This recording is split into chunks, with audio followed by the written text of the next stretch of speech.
All right, so due diligence in South Carolina, what is it? What does it mean as it relates to home sales? We get a lot of questions about this. It sometimes is confusing to buyers, especially people if they're not from, they don't live in South Carolina, they're buying from out of state. The process may be a little bit different, or maybe you haven't bought a home in a while, or this is the first time that you've bought a home and you have absolutely no idea what I'm talking about, then this video is for you. We'll get into due diligence, inspections, what to look for, the expectations along that line. So let's go ahead. Let's dive right in. All right. So due diligence. What is it? How as it relates to real estate?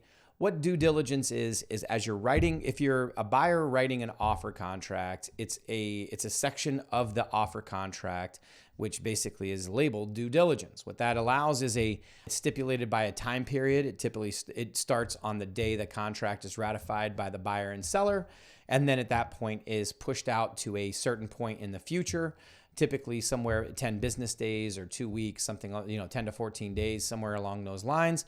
I've seen it a little bit longer. I've seen it cut short, depends on what that buyer's looking for, but that they're asking the seller, hey, here's my offer, but in exchange for that, I also want to reserve the right to be able to have basically a specified amount of time to be able to run due diligence on the property, which means inspection, research, all of those things to make sure that the property is actually what they thought that it was, or if there are known issues with it, that they, one, understand it, two, that they can put a dollar and cents to it, and then evaluate whether or not they are comfortable in their opinion of value of that property. And if not, for whatever reason, in those 2 weeks, if the buyer decides this is not what I want to do, due diligence allows that buyer to walk away from the contract. They just need to serve notice to the seller. They don't even have to give them a reason why, but that due diligence period allows them the opportunity that as long as within that specified time, the buyer could walk for any reason and at that point not be held contractually bound to purchasing the property. Now, that doesn't necessarily mean that the buyer just gets away scot-free or that they can do whatever they want and that there's no harm. There are two things in the contract. One that talks about earnest money, which is a good faith deposit, which goes to the escrow agent or your closing attorney is going to hold that money from a specified date from after the sales contract has been accepted. And then at that point, we'll either go towards a down payment go towards the buyer's closing cost, or potentially could be contested at some point down the line. In due diligence, the earnest money has nothing to do with this. The buyer can terminate at any point, and at that point still be able to get their earnest money back from the seller because of the fact that they are protected by the contract and due diligence. However, in the due diligence area, in the section of the due diligence, there's actually a blank in there that basically specifies a dollar amount. A dollar amount that, yes, me, the buyer, I'm writing this offer. I'm asking you for 2 weeks in due diligence to make inspections and put those things together and figure out if there's any issues with the property. However, I reserve the right to be able to terminate at any given point. What I would do, though, at that point, in exchange for this right, if I do decide to term, then at that point, I want to make sure that you understand that I'm coming into this with good faith. And so I'm writing in a termination fee of whatever you feel comfortable and whatever's negotiated between buyer and seller. Therefore, the buyer, they can't just terminate without any sort of damages paid to the seller. But the idea is that whatever the termination fee, I tell clients all the time, I'd rather pay a termination fee than at that point turn into a house where I know that I'm not going to be able to, I just don't have the funds to be able to A, fix the things that need to be done unless the seller's willing to do something, or B, the idea is that I found something out that I'm not comfortable with, and at that point not having remorse for purchasing that property, a month, 6 months down the line, that at that point, you're not going to think about whatever the termination fee at that moment is. You're going to be more thankful that you made the right decision. So, but it is a risk for the seller, taking the house off the market, having inspections done, having a buyer walk away at that point, and then putting your house back on the market to eventually try to sell to another buyer could open up questions, could potentially have damage in regards to what buyers are willing and able to pay for that property. There's a lot of things that could happen if that transaction doesn't go through. So the termination fee a lot of times is going to be a point of contention, especially if I'm representing the seller, that I want to see a pretty strong termination fee that makes it where buyer's not going to just, it doesn't make it as easy for the buyer just to walk away. It's got to hurt enough that they want to stay in the arena with us. And if not, I'd rather know that before we accept a full offer than I would find out 2 weeks down the line that we were in fact right and that the buyer really had no intent on doing anything. So once that's been all put together, then at that point, you would need to start scheduling your inspections. So I would tell you that there's 3 inspections that I will typically recommend every client have on any home that they're purchasing. That would be the whole home inspection. I would also then at that point, depending on if the property is on a sewer or on a septic tank, I would have a sewer main line inspection or a septic, a main line inspection from the house and a septic tank inspection on anything to do with your plumbing or sewage. Having that looked at, make sure that there's nothing wrong there. And then the other is going to be the CL100, which is a termite and wood infestation inspection, as well as clearance report. Okay. The CL100, while it's an inspection, is not part of your due diligence. Actually, it's a separate item in the contract. It's a separate contingency altogether, and we'll get back to that in just a second. In the whole home inspection, your whole home inspection, you're going to buyer will then pick an independent inspector. I have a short list of inspectors that I have clients that have used quite frequently. They've been very happy with, but the buyer, really, it's on the buyer to choose their own inspector. I can help guide in the process, but I can't choose that inspector for you, nor would I want to. I want an unbiased third party to come in and do a very thorough inspection of that property. I don't want me being entangled with it. The seller doesn't want to be entangled with it. The seller's agent doesn't want to be entangled with it. That inspector works for the buyer to make sure that they're protecting the buyer. And then at that point, it's my job as the buyer's agent to help interpret the report between the inspector and the inspector's words. And then at that point, gather my client's thoughts on how they want to proceed throughout the transaction and navigate them through those findings. But the inspector is going to go through and look at everything. When I say everything, I mean everything. And that inspection report, when he gets done, is going to be somewhere between 80. I've seen it up over 200 pages, depending on the size of the house and what the amenity and features are in that home. But it's everything. He's going to run the water, check the water temperature. He's going to look at the roof, HVAC, plumbing, electric. He's going to open up every single door. He's going to look at, your entranceway. I mean, you name it, they are going to look at it. And if there's a problem, they're going to note it. And so in there, they're not generating a repair list. They're generating items that are found and then categorizing them by either a safety risk. Maybe it's it needs to be fixed. This is critical to electrical or plumbing or whatever. And then at that point, he's going to put together all of his findings and then send it over to both the agent, the buyer's agent, and the buyer to then at that point review and understand.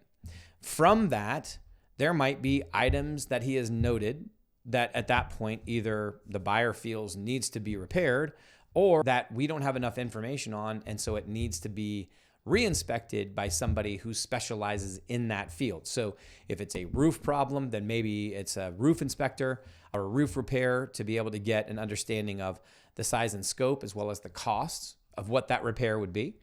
And, or it could be plumbing or it could be electrical. It could be a variety of things. But the buyer then has that opportunity to make sure that they can get things re-inspected, re-evaluated, and quoted so that they have a better understanding, not just of the problem, but what is the impact, whether it be financially or from a livability perspective, if at the end of it, those things are not taken care of by the seller ahead of closing.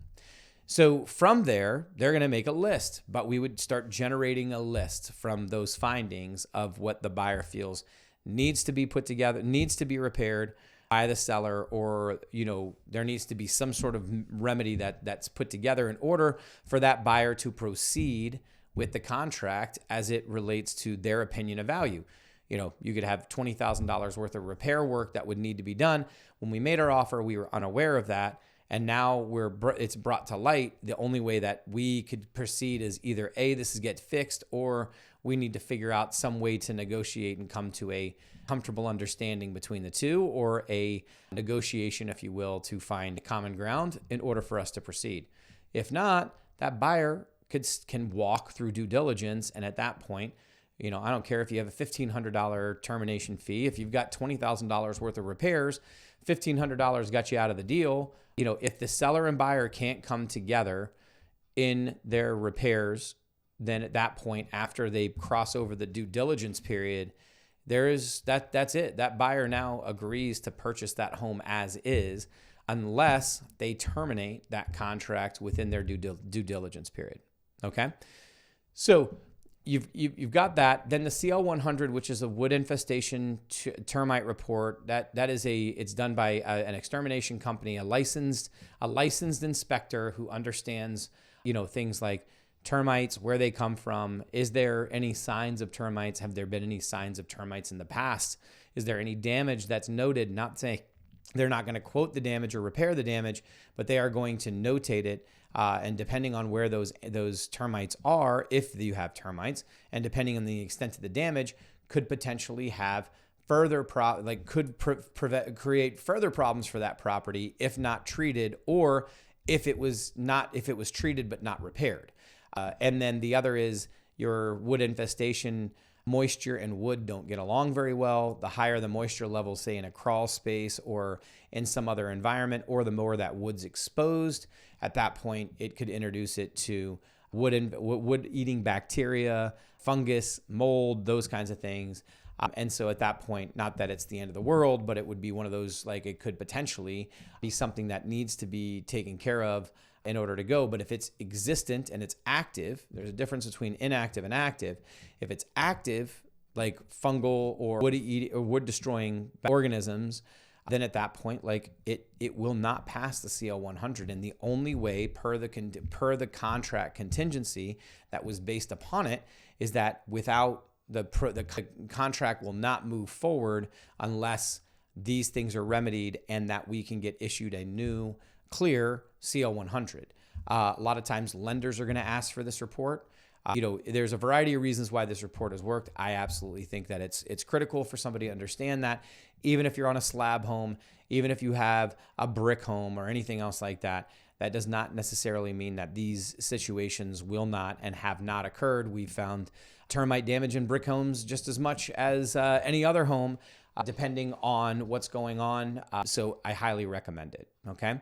So the thing about you get through due diligence, your CL 100 may be something that is after the fact, that it's due after the fact, or that you have time after that to do those things. But the CL 100, it's either clear or not clear.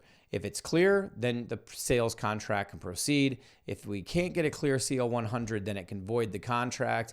But it's not, CL 100 is different than due diligence in that you can't, that it doesn't allow you for any reason to terminate the contract. It's literally only if you have a pass or fail on that CL 100, whether or not at that point, if they're not willing to fix it, you could terminate based on the contingency there. But it would be based on a yes or no, versus due diligence gives you a little bit more flexibility in regards to the things that you like and don't like. So I hope this is helpful. It's definitely, I think it's critical. Most home sales, for the most part, have a due diligence period and inspection period. It's pretty normal here in South Carolina to have those things.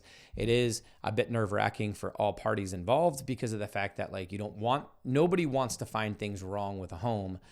And so at that point, like, it's the fear of the unknown walking in. You're excited about an offer. You're excited as a seller. You're excited about a home as a buyer. And then you get to these inspections. Sometimes it can feel like you're never going to get through it. But I promise you, there's always a middle road. And so at that point, like, look at everything comprehensively, but do not shortcut inspections by any means. When you're purchasing a home, at the end of it, I would rather know, and I honestly, in my heart of hearts, the seller would rather know, situations versus clear unknowns moving forward, and having something come back. And if it was a lawsuit for something that wasn't disclosed, or the idea that a buyer is now taking on additional cost because of the fact that they were trying to save $600 or $700 in inspections. The money is well worth it. I highly recommend the investment. I would be very nervous for a buyer who does not do independent inspections unless they are able to do the work themselves, no matter what the problem would be. So I hope this is helpful. If you have any questions, feel free, leave comments in the comment section. If you need to talk to me directly, my contact information is in the description below. And hope you guys have a great week.